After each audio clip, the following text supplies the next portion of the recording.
So, here is a small, lightweight, very stripped out car from a small British company that makes, well, barely any cars. They're called Radical, and this is the SR3. And you've probably never heard of it. But I have, because Radical, at one point, topped the Top Gear lap time leaderboard. You know where they take, after they review a car, they'll take it round the test track and, well no, not them, the Stig will. Please tell me you already knew that.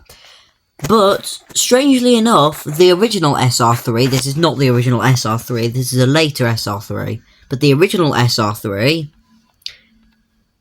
was faster around the Top Gear test track than a Pagani Zonda. And that was back in Series 1. This was one of the earliest Top Gear lap time leaders. I think it was overtaken by Westfield with the XTR. Westfield are very similar to this. Basically the same car, but not the same car because it's made by two different companies that aren't related in any way. It's just most of these stripped out lightweight cars are quite similar. Well, of this sort anyway. Actually, come to think of it, I can't remember if it's Westfield that came first with the XTR, or Radical that came first with the SR3. Anyway, Radical's quite a cool company. They, basically were the first people to do this, I think. Making these very stripped out, road-going racers. This one is... oh, it's actually 2 seats. But not if you're American, because these seats are very, very thin. They basically did this first. Other companies had done the, very lightweight cars, Caterham, and before them Lotus, and then other people. But it's this sort of very high downforce, very, very lightweight, very minimalistic approach that Westfield did first. No, not Westfield, Radical. So, that makes them Radical, I guess. The original SR3 had a bike engine, 1.3 litres, made an amount of horsepower that pretty much is minuscule compared to some of today's cars. I think it's something like 250 horsepower. No, it's not 250 horsepower. It's a little bit more than that, but still very little. But it's because it was so light and very streamlined and aerodynamic. And also, what the fuck? Also very high downforce. I mean, not high downforce just general, but high downforce compared to the car's weight. This thing weighs 600 kilos. 600 kilos is... oh, what am I going to put it into perspective with? I'm not going to use the metric system because I know Americans watch this.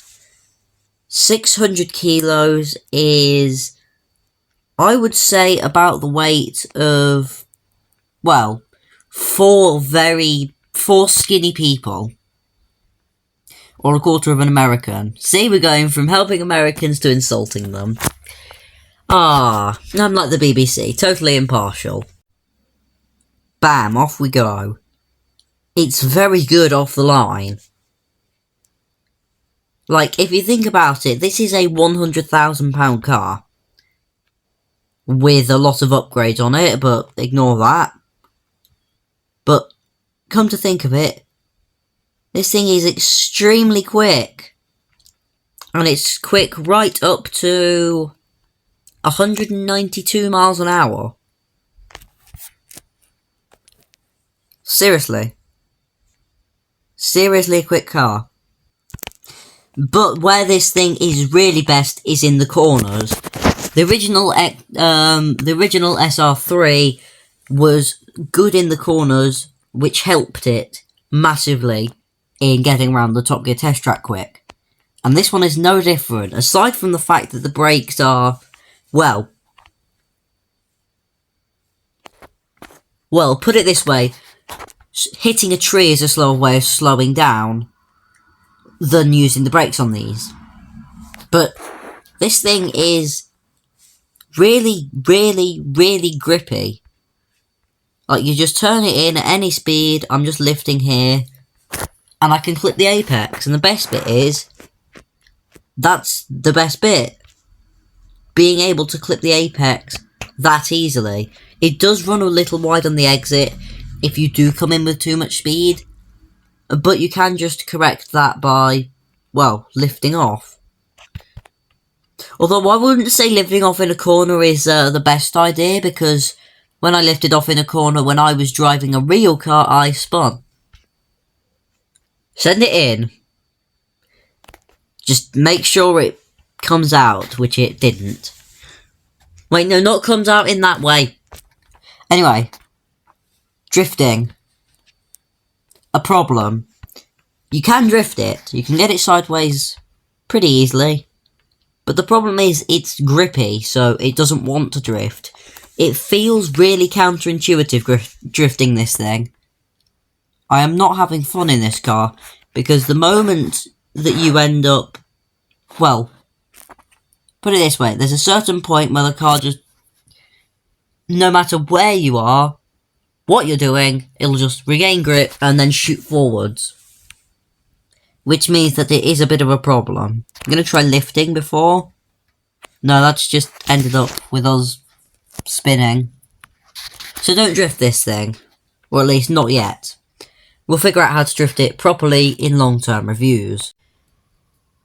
Actually, on the subject of long-term reviews, I've shot all the footage, and then realised my microphone wasn't on. So I've just got loads of videos of cars making engine noises and having funny suspension. Oh, and half of it's corrupted, so I actually don't have lots of footage. Anyway, let's see how fast the Radical SR3 can get round the circuit race. Here we go, down the first straight, and into the bends. Holding on really well. Gonna brake steer it round there. Here we go, back down the straight. It's very easy. End up wide. Nice. This is such an easy car to drive. I really recommend having a go in it. It can probably teach you the circuit race in one of the best ways ever. This is probably going to end up being the race mule for me. 40.7. Now, this was including some pain from my phone, because sometimes it'll just keep responses for too long. But that, in a £103,000 car, is a very, very good time. However, there is a problem with this, because I tell a lie, it's not £103,000. It's £101,000. But that's not the problem. The problem is, it's locked to this dealership. The brand new race dealership. And now this may not seem too bad. You may be like, oh, cool. Until you realise that to access this dealership, you must complete one of the base dealerships, and the fire dealership, and the police dealership, and also the motorbike dealership. You want to go through 4 dealerships to get to this. And even then, you're still going to pay £101,000 for the base car, and then more on the upgrades. So, is it worth it? Well, I've had fun, because I don't give a fuck about money. So, if you have no care about money, buy it. But if you were just looking for some cheap fun, yeah, this is really expensive. So, on that bombshell, thank you for watching.